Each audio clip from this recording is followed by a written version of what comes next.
Hi, my name is Michelle Sam from Sammy Wong's Kitchen. I am making this video in Nantucket where I'm visiting my daughter. Now, I love Nantucket. I love the nature here. I love hiking, biking, of course fishing for your food. And recently I've learned how to scallop and squid.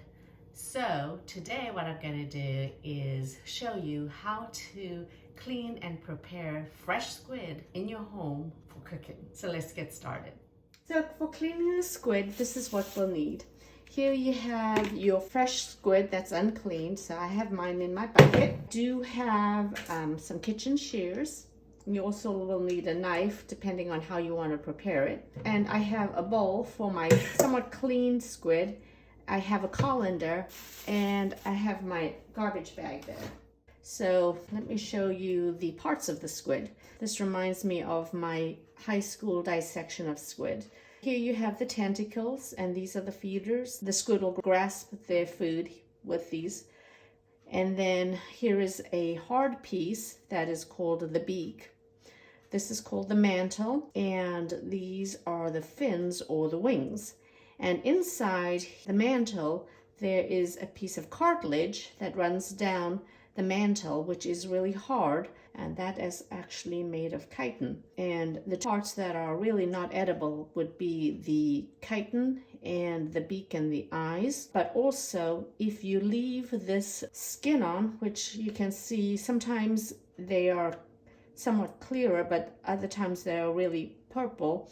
That is the pigmentation of the squid. But if you leave that on, it tends to make your squid tough. So you want to remove that. Okay, inside here you have the famous ink sac. So you don't want to pop that if there is still an ink sac there. So in order to clean your squid, what you want to do is remove your head from your mantle. So take my head here and gently grasp the mantle like this and twist it so that the head will remove with the guts intact. So I've twisted it and here I'm pulling out the guts. And sometimes they have an ink sac there which you don't want to burst because then you're going to have an inky mess.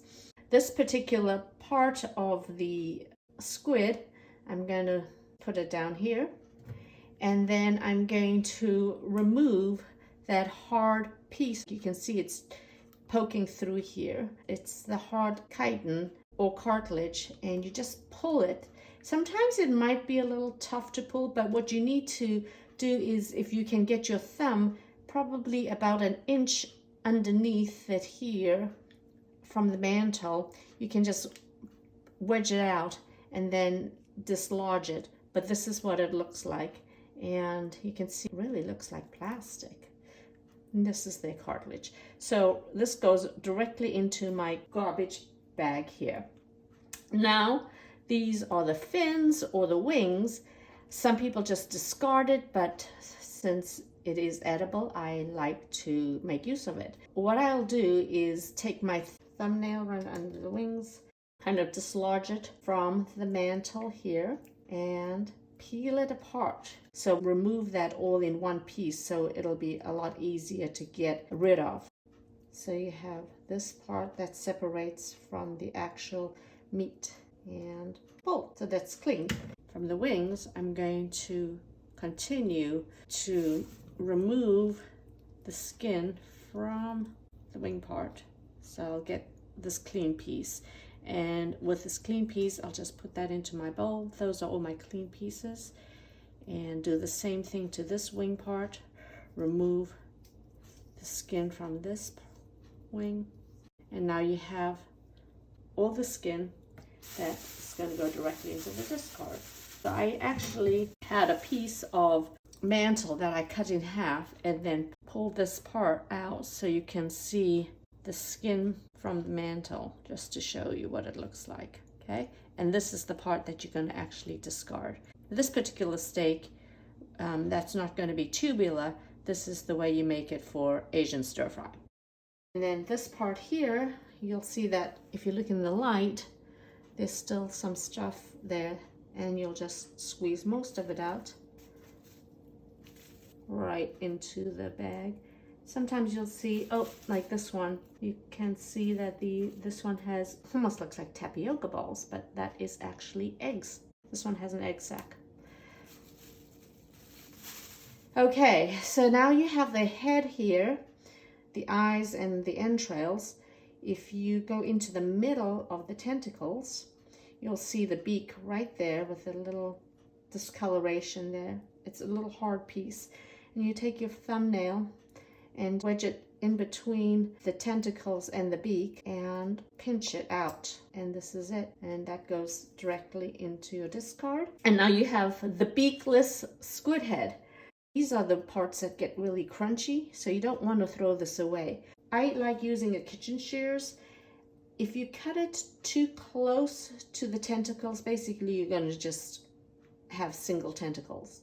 What you want to do is take your kitchen shears and cut right underneath the eyeball.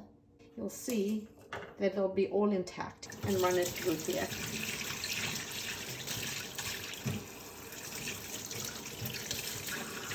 And because you're doing it right in the sink, you can always just run in the water and wash your hands.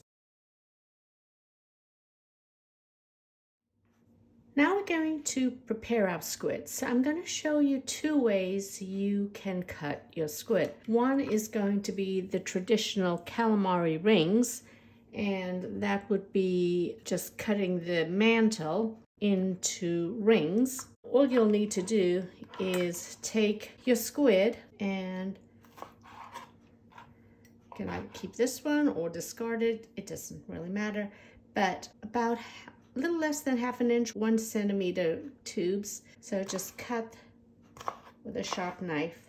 Make sure that you cut right through so they'll actually separate. And here you'll have your squid rings. So now I'm going to show you the way to do a Chinese style. Okay, so for the Chinese style, where the quill, the cartilage was separated, you'll find that there is a line there. And what we can do is cut along that line. And I prefer to use a kitchen shears and just cut along that line right to the end and expose the interior of the mantle. And if there are any leftover organs, you can just remove that. And here you have the inside. This particular squid is really fresh and young, so they're pretty small. But in order to create that lovely exterior that you see in Chinese cooking, where the mantle or the squid has that diagonal scoring, what we're going to do is score the interior of the squid. And the key is to make sure that you do cut through the actual flesh of the squid, but to make sure that you don't cut right through it. Really looks much better. So I'm going to cut, it's going to be 1/4 inch, how would I say, maybe 8 millimeters. Cut it that way. And then I'm going to cut it the other way to make diagonals. So just make sure that you are actually scoring the flesh so you have diagonals. And once you have that, then the best size to have is about a 1 inch by 2 inch piece. So of course at the end, you're not going to have that because of the tip of the mantle. So I'm just going to cut that little triangle there. So it's almost a 1 by 2. And then here, I'm going to cut this again in half and then cut it into a 1 inch by 2 piece. And this will be just enough so that it'll completely curl. What I did is fried this up so I could show you. So the size is perfect. So it completely curls, large enough for a good mouthful, but small enough so that it'll actually cook. So we don't want parts of our squid being raw because it's curled, and when it's frying, some of the squid is not on the pan. So this particular size is actually, I think, the best for stir frying. Okay, and then if you have frozen squid or your squid is really fishy, you can put this in a bowl with slices of fresh ginger and also sprinkle a little salt on it.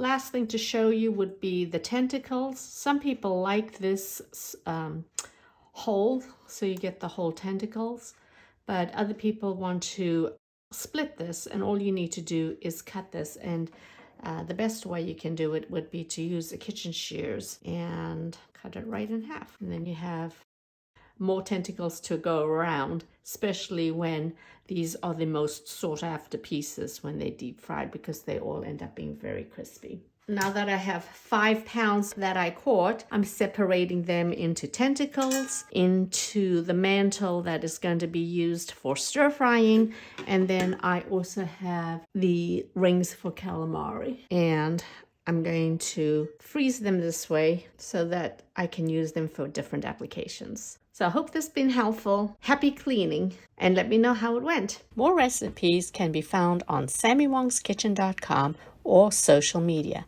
If you found this video helpful, please subscribe to my YouTube channel. Thanks!